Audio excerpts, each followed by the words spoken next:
Hey. Hello, Will. Welcome back to Ground Pass. Thank you. Good to be back.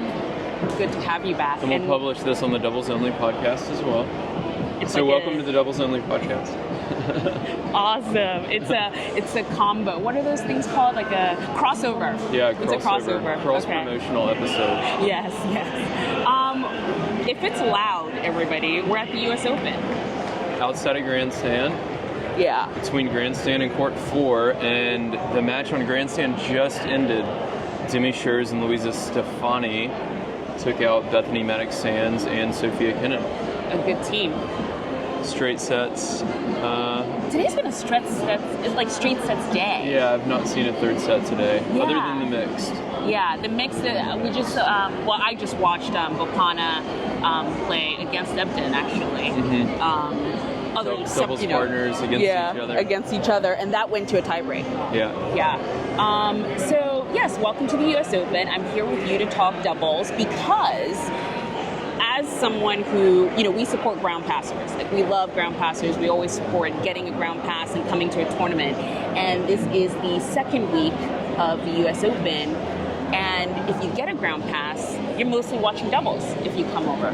That's right. Especially after the first 4 to 6 days. Today it's only doubles, right? All the singles. I think the past 3 days have been all the singles is on Louis Armstrong, where you can get in with a grounds pass, but you're sitting up top, and then Ash, and you can't even get into Ash unless you have an Ash ticket. Yeah.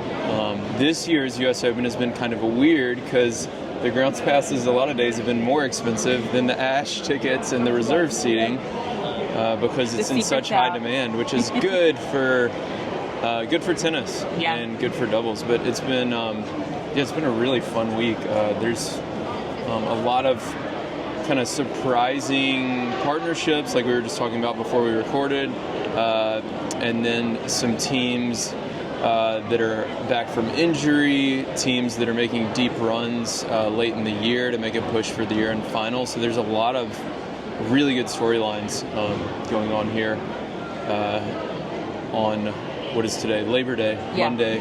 Labor Day Monday. Labor Day Monday of the U.S. Open. Yes, we're getting to the tail end of the tournament. Now, before we jump right into it, because people listening to this episode, which will, by the way, come out later tonight, so you can still come to the U.S. Open and enjoy some doubles. If they've been watching doubles on TV, on tour, how are the matches a little different at a Grand Slam than from regular doubles matches on tour? Okay. So there's a few rule differences. So you play with ad at Grand Slams. So the non-Grand Slam tournaments, Indian Wells, Miami, all the 1000s, and even all the tournaments below that, it's no ad. And then instead of a full third set, they play a 10-point tiebreaker. So the majors, it is with ad and a full third set. So what you find is typically the better teams will kind of rise to the top more because there's a little bit less room, or a little more room for error, a little bit less kind of chance, I guess. So with that no ad format, a lot of the times you can get a lucky net cord or just have 2 bad points in a row, and all of a sudden there's the break. And then with the 10-point tiebreakers, you can just get hot for a minute or two and win that. Whereas a full third, it's similar to what you see in singles on the men's side, right? You can beat Djokovic in 2 out of 3 over the last 10 years, but can you beat him in 3 out of 5? That's a lot tougher. So it's like a similar thing, except kind of even a little bit more condensed. The other thing that's nice about the majors is it's easier to watch doubles. So the U.S. Open is all on ESPN3 or ESPN Plus, depending on the match. What I recommend people do usually for the majors is sign up for ESPN Plus. I think it's $8 a month, and then just cancel a month later, and you get so much good doubles action for the full 2 weeks. One match is worth $8 to watch on TV. So it's a really easy way to watch, and you can stream it on your computer. You can download the ESPN app, watch it on your phone, on your Amazon Fire Stick or Google Play or whatever. So those are a couple of the big differences at the Grand Slams. I guess the last one is on the men's side. You don't see quite as many singles players playing because they're playing best of 5 in singles. Right. So at Miami and Indian Wells, you'll have like Dimitrov will play doubles, but you don't see that here because he's playing best of 5 in the singles, which is really tough. So they're trying to save their bodies a little bit going into it. Okay. 100%. Yeah, so I mean, a lot to kind of expect at a Grand Slam. You said a little bit about at this tournament, there's some interesting pairings this year. Mm-hmm. What has caught your eye in terms of the doubles field? Like, what should people coming to the grounds look out for? So if you're going to come the rest of the week, we should pull up the draws here. Today, something that was certainly an upset is the 3-time defending champs lost, Rajiv Ram and Joe Salisbury. So they lost to an All-American team, Jackson Withrow and Nate Lamons, who have had a good couple of seasons. They're very good servers, not as strong on the return side. So they're in most matches. They'll play a lot of those matches that are 7-6, 6-7, 7-6 because they're such good servers. Yeah. So that was a surprising result today. Which actually happened on Grandstand, which is behind us. And while that was going on, I was actually on court 5, which is in our background right here, our favorite court. I think we share. Yes, it is. The love of court 5, where Wimbledon champs lost. Pliavara and Patton lost pretty much just before. Yeah. Seems like a tournament of upsets, really. A little bit. Yeah, I think if you look at, I'm pulling up the draw here right now. So if you look at who's left, there's a few teams. Let's go to the men's draw, men's doubles. Okay. So there's some teams that you absolutely would have expected to make the third round, the quarterfinals. Yeah. One of those is the top seeds, Marcel Granollers and Horatio Zeballos. They've been the best team in the world since April, probably. They won Rome. I think maybe they made it to the semis of Madrid and pulled out with an injury. Made the semis of Wimbledon, made the semis of Roland Garros. I could have one or two that's wrong, but regardless, they've been such a strong team. The other team that's been the best since then is Arevalo and Pavic. They won Roland Garros. Yeah. They made they had a deep run in Toronto. They have just been really consistent since they found their form. They were a new partnership this year, so I think maybe those first 2 or 3 months, it took a minute for them to kind of gel and find that chemistry. So they're into the quarterfinals. Kravitz and Poots, the all-German team, is into the quarterfinals, also a seeded team. Not surprising to see them there. The wild cards, Boyer and Nava, they're about to start on 17. They're surprising to be in the third round, right? There's a few other teams that are unseeded, but overall, I mean, not a whole lot of shocks on the men's side. And I feel like I talk about this with Hamlin a lot, who does writing for us. The men's draws, when they come out for all these tournaments, they always just seem so brutal. Like, there's so many good teams on the men's side, whereas I feel like on the women's side, if I look at the draw, I can always find one or two of the top teams that I just know they're going to win their first 2 rounds, you know? But on the men's side, that really rarely happens. Okay. So it seems to be a lot more competitive these days. Okay. So a lot of things for people to see. And then we have what, so far for me at least, has been the most fun part of the doubles tournament at the US Open has been the mixed doubles, because there's some really, really interesting pairings in the mixed doubles. Yeah, it's a ton of fun. It's such a cool event because, like, there's no other sport where you have the guys and the girls playing together on the same field or court or in the same arena. And it's only in the majors, in the Olympics, of course. But I wish we would do it more, and I think we'll start to see that over the next several years. They tried it at Indian Wells earlier this year, but people love it. I mean, the crowds just, I mean, they really, really love it. they're so loud. The points are so much fun. The atmosphere is a little bit, it's still competitive, but it's a little bit more like, I don't know, there's more laughs and more like kind of entertainment and stuff. You know, you'll see the guy and the girl, like the partners, like laugh at each other, or sometimes the guy will like be a ball hog and shift all the way over to that side and miss, and then the girl will like yell at him or something, and the crowd will, I don't know, it's just a really, really fun environment. And it's still like the highest quality tennis you can see because these players are so good. They're so good. I mean, it's weird so that it fun. Started with the exhibitions a little bit with, I think so the tournament had this exhibition at the beginning where it was like Tsitsidosa, which is now just a one name. They have a team name. That's their new name, which is Stefano Tsitsipas and Badosa. You had Ben Shelton with Coco, Naomi Osaka with Nick Kyrgios. So that, I think, like primed it. And then when you came into the tournament, there's been so many great pairings. And one that I've been following, and it's going to start right now, is Donald Young, who's retiring from the game, is playing with Taylor Townsend. And that's just been really fun to watch. Yeah, and you know she wants to go as deep as possible with him and really send him off with a win, or at least a deep run, which they've already made a deep run here. And she's playing at such a high level that you know, she can do that. She can kind of carry her load, if you will, even if he is a bit rusty. Yeah, because she's still in the women's doubles with Sonia Kova. Yeah, they had a tight 3-set win yesterday that we got to watch.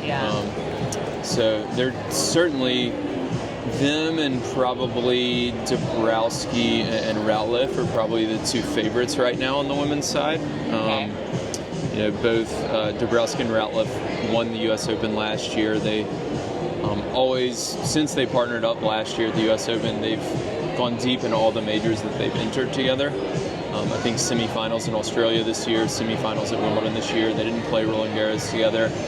And then Siniakova and anyone is always a favorite. And Townsend's playing at such a high level that of course they're going to be a favorite as well. So getting away a little bit from U.S. Open specific stuff, because you know we talked a little bit about that. We always encourage, definitely come watch the doubles. It's a fun time. I wanted, because so you were on the podcast just before the Madrid Open, and I've just been wanting to catch up with you since to see how things are going, because just before the Madrid Open there were some announcements made about the doubles, changes coming to it, ways to shorten points or at least like make things faster. All those changes have come. It's been a few months now. Have you seen any market difference at all? I'm interested to hear like how they're measuring it, and if they are. I haven't noticed a huge difference. I do think some of the, whether it's the tournaments or the tours, and I know Matt Ebden's really involved in it. He's on the Players Council. They're starting to a little bit, not as much as I like, obviously, but a little bit promote doubles on social media a little more. I would say like a year, 2 years ago, it was basically non-existent. Right. And now you're starting to see more doubles promoted on social media, and I would imagine that's a result of some of those meetings and changes. Because it just doesn't cost the tours that much money. I mean, they've already got the social media team. They've already got the cameras set up, the highlights. Right. So they're starting to do that more. As far as the rule changes, I don't see a big need for many of the rule changes. Like, I don't think doubles needs to necessarily be a lot faster. You know, we talked about this last time. The product is fantastic. Right. It's, you know, you go to these matches here at the U.S. Open, and you talk to the fans, and they'll stop me and see my shirt and be like, yeah, why don't people watch doubles? This is so entertaining. This is so much fun. I'll even like, every now and then I'll be on a singles court and somebody will say that to me, you know, and they're obviously a singles fan too, and they say the same thing. So it's not the product. It's definitely more on the marketing side that needs to be done. The one change that they did make that is partly product, partly marketing is the free fan movement, which they're doing even on the singles side a little bit now. But that's huge, and I think doubles really needs to embrace that because it'll just make for a more entertaining on-site experience for everyone. We talked about this a little bit yesterday, right? Like, as a tennis player, it's not noise that bothers you, it's silence and then one person saying something, right? So if it's a jarring, like almost surprise of a weird sound. So if like everybody's moving, like they kind of drown each other out, and it's just like a white noise, right? And you can serve in that, like that's no problem. But at the end of the day, this is like a sports entertainment business, right? So you have to entertain the fans, and if the fans want to be moving around and don't want to wait for the next changeover, then they shouldn't have to, because they're buying tickets. They're buying really expensive tickets to the U.S. Open. And, you know, I think coming into it, I didn't know what to expect with the free fan movement. I thought it might be a little jarring and maybe we would get a lot of complaints from players or something. I haven't heard anything specific. And so far, on all the courts I've been on where there's movement, it's worked. Like, I haven't been on any court where play had to be stopped for an extended amount of time or anything like that. It just seems to work. I think the fans seem to get it. Like they understand that you need to like if you're walking and they're serving, like just stop and be still. Like they seem to get it. It's not, I don't know the exact rules, but it hasn't been totally free fan movement. I think some of the gates on the lower levels, like on 17 yesterday, when I was in the lower level, and same for court 7, like they were like, you can wait for the next game change, so not changeover, but game change, so that's a little better. Or you can go up to the top gate and walk in and sit wherever you like immediately. So I think some of the lower levels, there's still have some rules around it, but it's progress. It's the same on it's actually the same on Louis on the lower and the upper level. Actually, they only let you in between games, which obviously is better than a changeover when the build up can like be really, really long. Okay, going back a little bit to the changes, I wanted to talk about this specifically because I want your thoughts on it. One of the changes that came up was sort of holding space for singles players to play doubles. And in a few tournaments, especially the 1,000 levels, where singles players has come up, I have seen a bit of buzz. For example, when Sinner and Jack Draper were playing doubles together, or when Shelton and Bublik were playing doubles together. Like these little sort of singles players matchups have been like, oh my goodness, what are we going to call them? They what's their team? What's their team name? Do you think that also helps people get into doubles? It does. So it depends. You have to look at this at different like time horizons. So if we want doubles to be really popular in 2 months from now, we need Alcaraz to play. We need Sinner to play. We need Ben Shelton to play. We need Tiafoe to play. If you want doubles to be popular 10 years from now, it'll help give us like a kickstart. Like it'll get things going now, but long term, I don't think that's a good solution. So you can create a blend, right? Like it's good to have some singles players playing doubles right now to help draw some fans there, but long term, I think the doubles players and the doubles tour needs to be marketed itself as its own product, as their own players, and then you can create doubles stars. So people will have heard of Mate Pavic just as much as they've heard of Ben Shelton, right? So I think that you have to look at it that way from like a few different angles. And that's why, like, you know, especially on Twitter, when people get into like these debates about singles versus doubles and stuff, especially with like the limited character set, like people can oversimplify, but there's a lot of nuance to it and a lot of different angles you have to consider. And there's not one solution, right? So I think, yes, we should do what we can to get more singles stars and tennis stars into doubles right now. And also, we need to be thinking about, like, how do we make Austin Krajicek and Rajiv Ram U.S. tennis stars as doubles players? Right, you know? So I think it's both. So we don't really do predictions on Ground Pass. It's sort of like, we love tennis. Everyone should have tennis. But who are your favorites going in? Like, who do you think?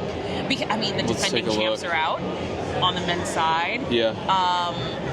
Coco and Pegula are not playing this year. Like, who should they're done for the year. I mean, I would say on the women's side, until they're out, you should just probably be watching Taylor Townsend and Siniakova, right? They have to be sort of yeah. I mean, it's gonna be them or Dabrowski and Routliffe. Those have to be the top two. They're on opposite halves, so they would meet in the finals. Right. Mladenovic and Zhang are on the bottom half. They're a very good team with Grand Slam title experience. Mladenovic doesn't always enter the doubles draws right now, but she's been playing well. I watched her in Toronto a bit, and she's just a really good doubles player. She does all of the things that I kind of teach on my podcasts and my YouTube channel. She does all of those things. Like she doesn't have really any weaknesses in terms of strategy and tactics and where she's looking. So they're a really good team. How about on the men's side now that the defending champs are out? Let's take a look at the men's doubles draw here. Gosh, it's hard to like. I think Granollers and Zeballos are the favorite. Right. They've made, I think, 3 Grand Slam finals together and not won any of them. They've made, I don't know how many semifinals, like a lot. It would be cool to see them get over the hump and win one. I think Granollers himself has made 5 Grand Slam doubles finals and not won any of them. It would be cool to see them win. Right, so that's the team to look out for. I think they're probably the best team right now. Arevalo and Pavic are right there with them. They beat them at Roland Garros, but different surface, obviously.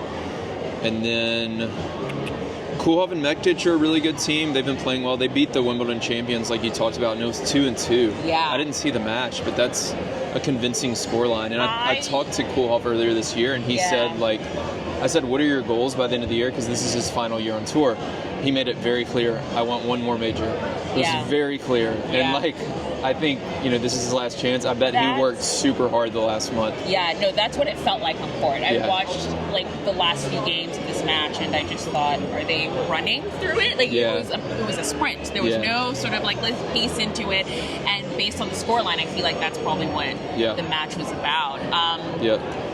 So what's next? I mean, we have the U.S. Open. I guess end-of-year finals are coming. But how can people sort of, after this, if they find a favorite team they like, and I think this will sort of come to the issues of keeping up with doubles, but how do people keep up with doubles? Yeah, there will be more events throughout the rest of the year, obviously. The year-end finals race is really cool to follow right now.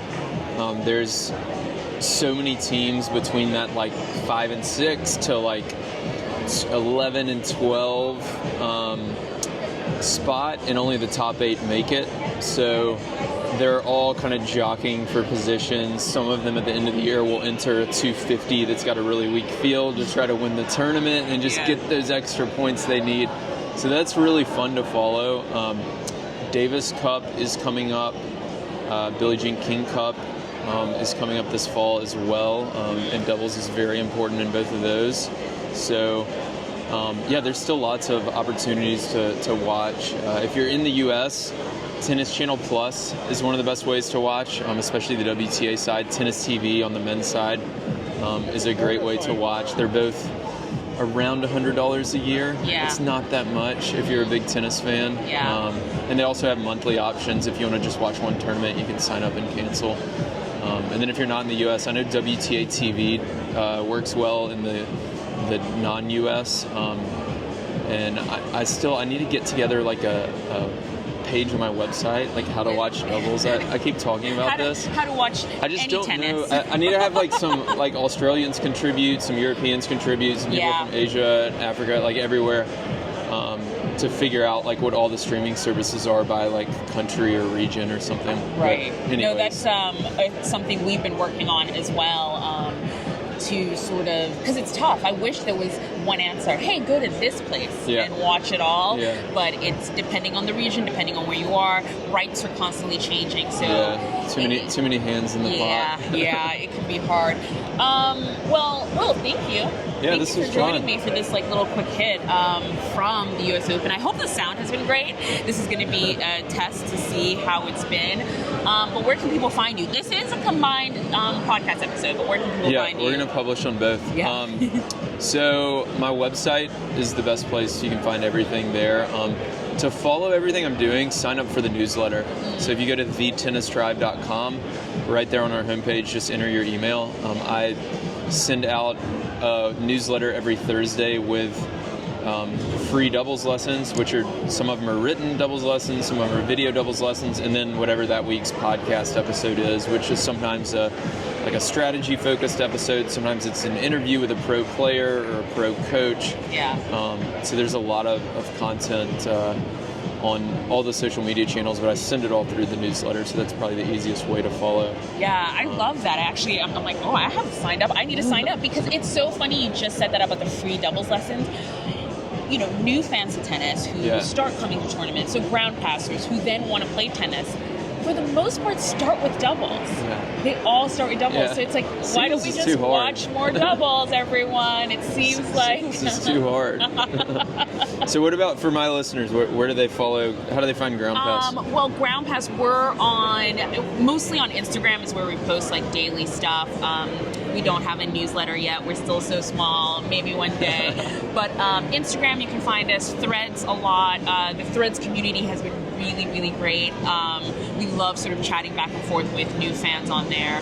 And yeah, if you just go to those, you'll see our link and you can find us everywhere. And the link to, Will's stuff, my stuff will be in the bio of this podcast as well. So I'll link to all your stuff in the bio of the podcast on our side. Cool. Well, this was fun. Yeah, we'll do it again next year, or maybe at a tournament sooner. Yes. And we'll catch up on what's been going on with doubles. And meanwhile, please, like his shirt says, watch more doubles.